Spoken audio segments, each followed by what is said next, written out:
नमो भगवते तस्मै कृष्णायाद्भुतकर्मणे रूपनाम विभेदेन जगत कीर्ति यूयतः सच्चिदानन्दरूपाय विश्वोत्पत्त्यादिहेतवे तापत्रय विनाशाय श्रीकृष्णाय वयं नुमः।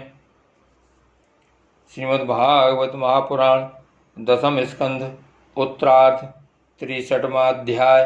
भगवान श्री कृष्ण के साथ वाणासुर का युद्ध।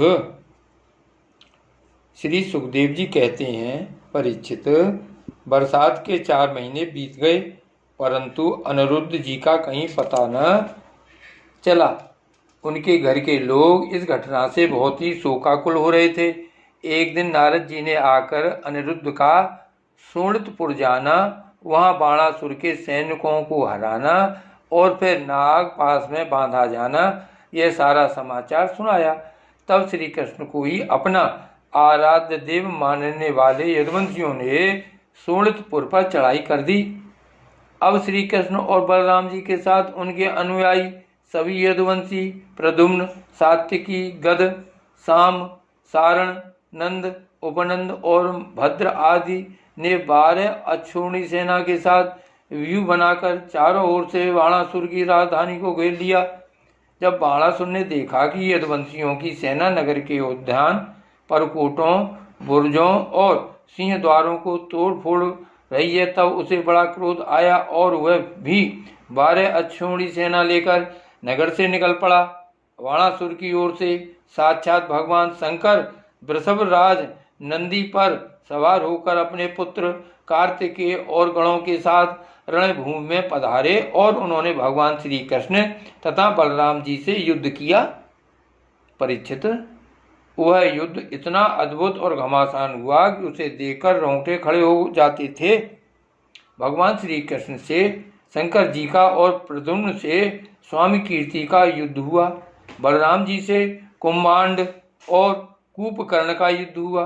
बाणासुर के पुत्र के साथ साम और स्वयं बाणासुर के साथ सात्विकी भिड़ गए।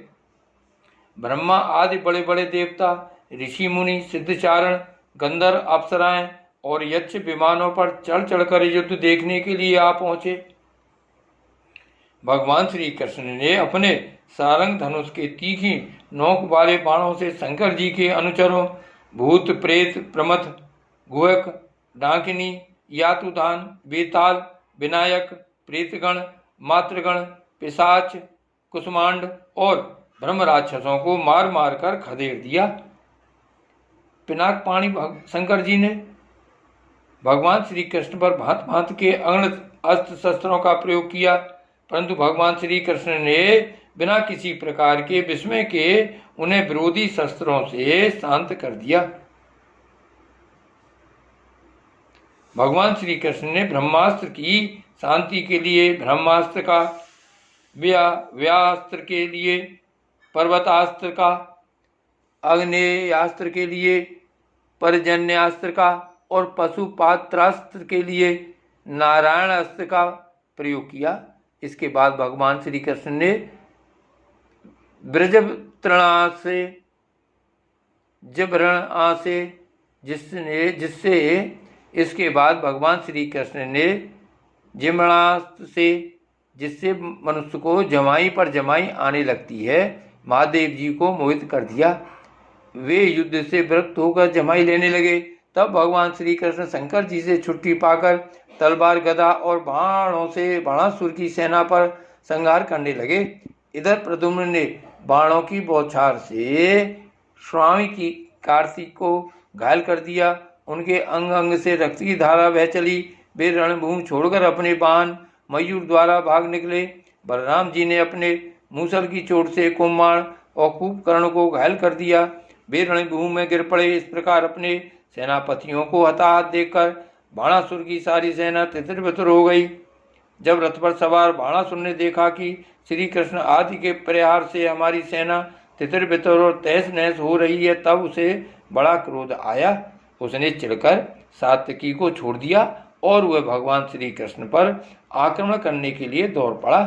परीक्षित, रणोन्मत्त बाणासुर ने अपने 1000 हाथों से एक साथ ही 500 धनुष खींचकर एक एक पर 2-2 बाण चढ़ाए, परंतु भगवान श्री कृष्ण ने एक साथ ही उसके सारे धनुष काट डाले और सारथी रथ तथा घोड़ों को भी धाराशायी कर दिया। एवं शंख ध्वनि की कोटरा नाम की एक देवी बाणासुर की धर्म माता थी। वह अपने उपासक पुत्र के प्राणों की रक्षा के लिए बाल बिखेर कर नंग धड़ंग भगवान श्री कृष्ण के सामने आकर खड़ी हो गई। भगवान श्री कृष्ण ने इसलिए कि कहीं उस पर दृष्टि न पड़ जाए अपना मुंह फेर लिया और वे दूसरी ओर देखने लगे। तब तक बाणासुर धनुष कट जाने और रथहीन हो जाने के कारण अपने नगर में चला गया। इधर जब भगवान शंकर के भूतगण इधर उधर भाग गए तब उनका छोड़ा हुआ 3 सिर और 3 पैर वाला ज्वर 10 दिशाओं को जलाता हुआ सा भगवान श्री कृष्ण की ओर दौड़ा।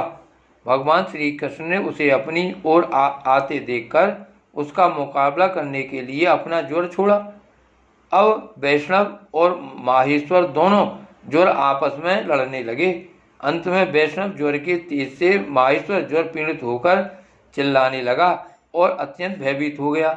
जब उसे अन्यत्र कहीं त्राण न मिला तब वह अत्यंत नम्रता से हाथ जोड़कर शरण में लेने के लिए भगवान श्री कृष्ण से प्रार्थना करने लगा। ज्वर ने कहा, प्रभु आपकी शक्ति अनंत है, आप ब्रह्मादि ईश्वरों के भी परम महेश्वर हैं, आप सबके आत्मा और सर्वस्वरूप हैं, आप अद्वितीय और केवल ज्ञान स्वरूप हैं। संसार की उत्पत्ति स्थिति और संहार के कारण आप ही हैं। श्रुतियों के द्वारा आपका ही वर्णन और अनुमान किया जाता है। आप समस्त विकारों से रहित स्वयं ब्रह्म हैं। मैं आपको प्रणाम करता हूँ। काल, दैव, अदृष्ट, कर्म, जीव, स्वभाव, सूक्ष्मभूत, शरीर, सूत्रात्मा, प्राण, अहंकार, 11 इंद्रियां और पंचभूत, इन सब का संघात लिंग शरीर और बीजांकुर न्याय के अनुसार उससे कर्म और कर्म से फिर लिंग शरीर की उत्पत्ति, यह सब आपकी माया है। आप माया के निषेध की परम अवधि हैं। मैं आपकी शरण ग्रहण करता हूँ। प्रभु आप अपनी लीला से ही अनेकों रूप धारण कर लेते हैं और देवता, साधु तथा लोक मर्यादाओं का पालन पोषण करते हैं। साथ ही उन्मार्गगामी और हिंसक असुरों का संहार भी करते हैं। आपका यह अवतार पृथ्वी का भार उतारने के लिए ही हुआ है। प्रभु आपके शांत, उग्र और अत्यंत भयानक दुस्सह तेज ज्वर से मैं अत्यंत संतप्त हो रहा हूँ। भगवान, देहधारी जीवों को तभी तक ताप संताप रहता है जब तक वे आशा के फंदों में फंसे रहने के कारण आपके चरण कमलों की शरण नहीं ग्रहण करते। भगवान श्री कृष्ण ने कहा, त्रिशिरा, मैं तुम पर प्रसन्न हूँ। अब तुम मेरे ज्वर से निर्भय हो जाओ। संसार में जो कोई हम दोनों के संवाद का स्मरण करेगा उसे तुमसे कोई भय न रहेगा। भगवान श्री कृष्ण के इस प्रकार कहने पर माहेश्वर ज्वर उन्हें प्रणाम करके चला गया। तब तक बाणासुर रथ पर सवार होकर भगवान श्री कृष्ण से युद्ध करने के लिए फिर आ पहुंचा। परीक्षित, बाणासुर ने अपने 1000 हाथों में तरह तरह के हथियार ले रखे थे। अब वह अत्यंत क्रोध में भरकर चक्रपाणी भगवान पर बाणों की वर्षा करने लगा। जब भगवान श्री कृष्ण ने देखा कि बाणासुर ने तो बाणों की झड़ी लगा दी है, तब वे छुरे की समान तीखी धार वाले चक्र से उसकी भुजाएं काटने लगे, मानो कोई किसी वृक्ष की छोटी छोटी डालियां काट रहा हो। जब भक्त वत्सल भगवान शंकर ने देखा कि बाणासुर की भुजाएं कट रही हैं, तब वे चक्रधारी भगवान श्री कृष्ण के पास आए और स्तुति करने लगे। भगवान शंकर ने कहा, प्रभु आप वेद मंत्रों में तात्पर्य रूप से छिपे हुए परम ज्योति स्वरूप स्वरूप परब्रह्म हैं। शुद्ध हृदय महात्मागण आपके आकाश के समान सर्वव्यापक और निर्विकार निर्लेप स्वरूप का साक्षात्कार करते हैं। आकाश आपकी नाभि है, अग्नि मुख है और जल वीर्य, स्वर्ग सिर, दिशाएं कान और पृथ्वी चरण है।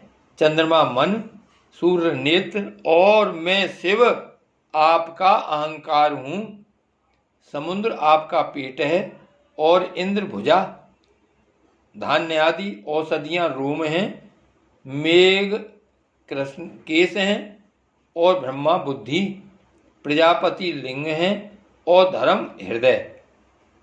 इस प्रकार समस्त लोक और लोकांतरों के साथ जिसके शरीर की तुलना की जाती है वे परम पुरुष आप ही हैं।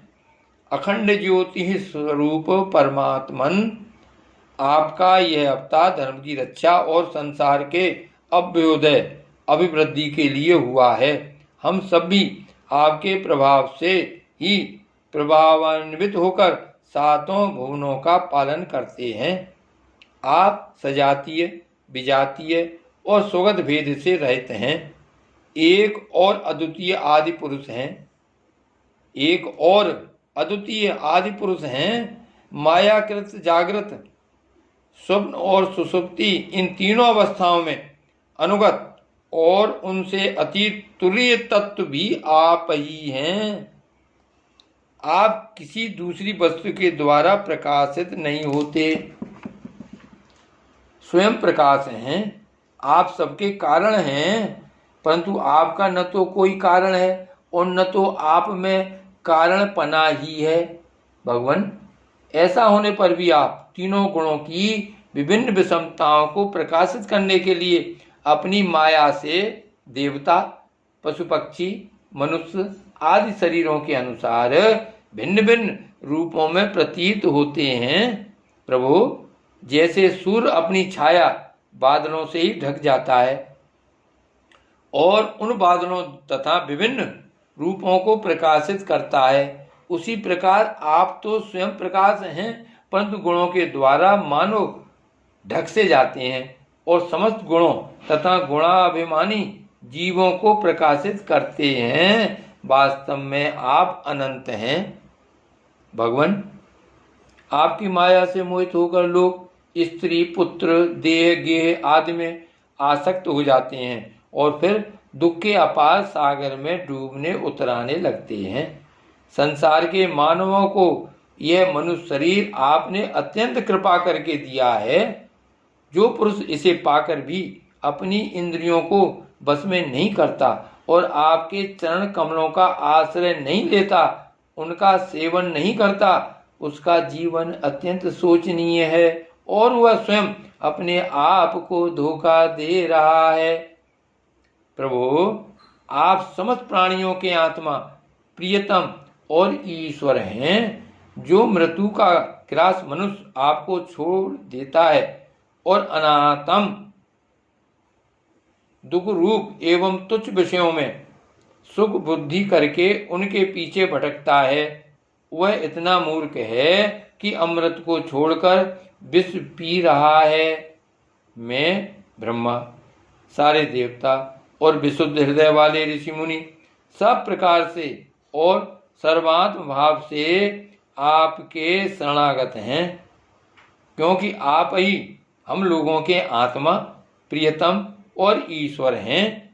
आप जगत की उत्पत्ति, स्थिति और प्रलय के कारण हैं।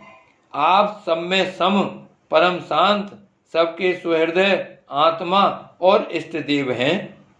आप एक अद्वितीय और जगत के आधार तथा अधिष्ठान हैं। हे प्रभु, हम सब संसार से मुक्त होने के लिए आपका भजन करते हैं।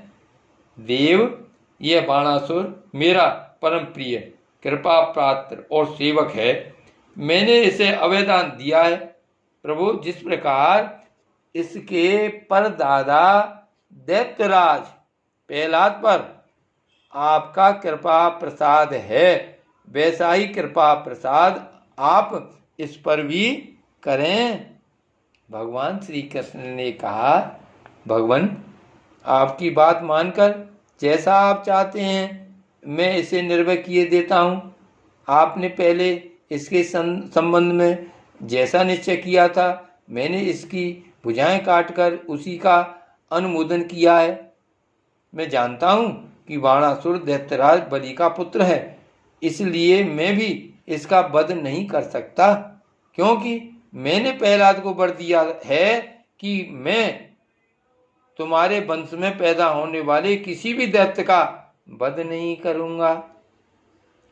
इसका घमंड चूर करने के लिए ही मैंने इसकी भुजाएं काट दी हैं। इसकी बहुत बड़ी सेना पृथ्वी के लिए भार हो रही थी, इसीलिए मैंने इसका संहार कर दिया है। अब इसकी 4 भुजाएं बच रही हैं, ये अजर अमर बनी रहेंगी। यह बाणासुर आपके पार्षदों में मुख्य होगा। अब इसको किसी से किसी प्रकार का भय नहीं है।